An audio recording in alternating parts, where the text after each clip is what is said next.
साहब के संविधान में दिए हुए अधिकारों को, चाहे वो आरक्षण के रूप में हो, चाहे सम्मान के स्वरूप हो, स्वाभिमान के स्वरूप हो, हक अधिकार भागीदारी के स्वरूप में हो, उसके लिए और उसकी रक्षा के लिए पूरा जीवन हम लोग संघर्षरत रहे और किसी भी कीमत पे चाहे कितने भी षड्यंत्र हो जाएं, बाबा साहब के संविधान के साथ कभी छेड़छाड़ नहीं होने देंगे। ये आज के इस मौके पर मैं अपनी ओर से संकल्प लेता हूँ। मैं सोचता हूँ हमारे सभी समाजवादी साथियों को यही संकल्प। आपने कहा हम सांसद होंगे तो पहले बजट से इस जगह का जीर्णोद्धार होगा, और कल आपका शिलान्यास जब पत्थर लग रहा था उस समय कुछ लोगों ने, बीजेपी के लोगों ने, देखिए कुछ लोग ऐसे हैं, पत्थर बड़ी बात नहीं है, बड़ी बात यह है कि उन लोगों की मानसिकता क्या निकली।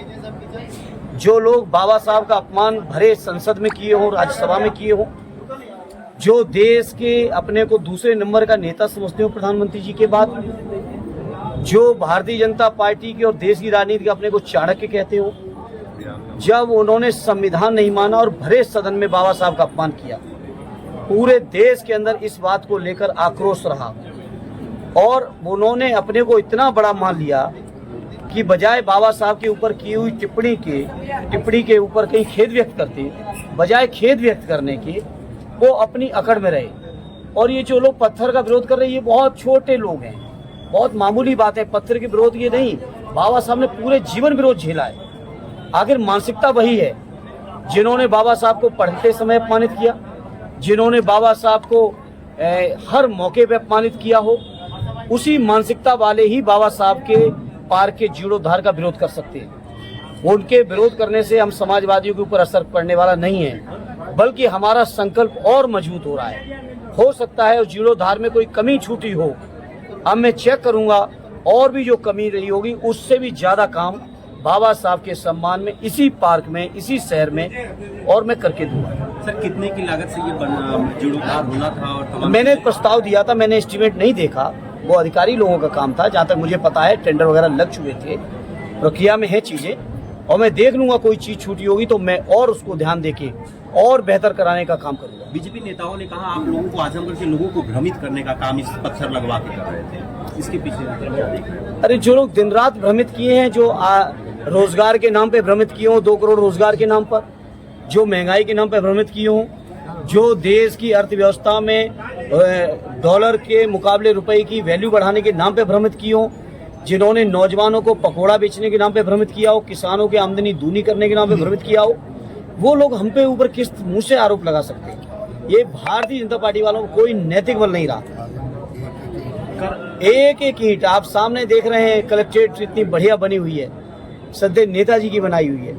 मेडिकल कॉलेज देखिए, एयरपोर्ट देखिए, आपका जिला अस्पताल देखिए, मंडल की कमिश्नरी देखिए, हर चीज पर सदैव नेताजी आदरणीय हमारे राष्ट्रीय अध्यक्ष और हमारे आजमगढ़ के सम्मानित नेताओं की देन है। भारतीय जनता पार्टी ने एक ईंट भी नहीं लगाई।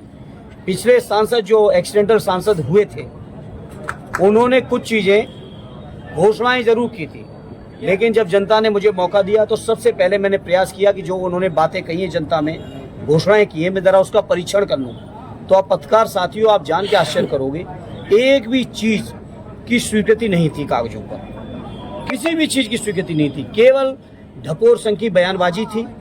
और यही कारण है कि जब मैंने इस बात को संसद में भी खड़े होकर कहा तो किसी भारतीय जनता पार्टी के पास कोई जवाब नहीं था। इसे मैं कहना चाहता हूं, बाबा साहब के जयंती का ये पावन अवसर है। आज के इस मौके पर संकल्प लेता हूं कि जो लोग बाबा साहब के अनुयायियों को परेशान कर रहे हैं, हमारे आगरा के सांसद आदरणीय रामजी लाल सुमन जी के साथ जिस तरीके का व्यवहार अभी 2 दिन पहले आपने देखा आगरा में, उससे पहले 26 तारीख को उनके घर पे हमले हुए, ये बाबा साहब के अनुयायियों पे हमले हैं। और ये जो लोग बाबा साहब के संविधान को खत्म करने की आस से नहीं, आप सब जानते हो पत्रकार साथियों, आरएसएस के लोग कब से इस बाबा साहब के संविधान का विरोध कर रहे हैं, कब से कह रहे हैं कि संविधान की समीक्षा करें। इसलिए मैं आपने नेता आदरणीय अखिलेश यादव जी की ओर से और अपनी पार्टी की ओर से कहना चाहता हूं, समाजवादी पार्टी का एक एक साथी संघर्ष करेगा, बड़ी से बड़ी कुर्बानी देगा, लेकिन किसी भी कीमत पर बाबा साहब के संविधान और संविधान में दिए हुए प्रावधानों के साथ किसी तरह की छेड़छाड़ हम लोग नहीं होने देंगे। कल अखिलेश जी आ रहे हैं, क्या शेड्यूल होगा, कहा जा रहा है? कल वो तो अध्यक्ष जी आ रहे हैं, एक बहुत पुराने साथी, उनके मांगलिक कार्यक्रम में मगरामा का कार्यक्रम है राष्ट्रीय अध्यक्ष जी का, वो आ रहे हैं और आजमगढ़ वालों के लिए खुशी की बात हुआ। चलिए, thank you।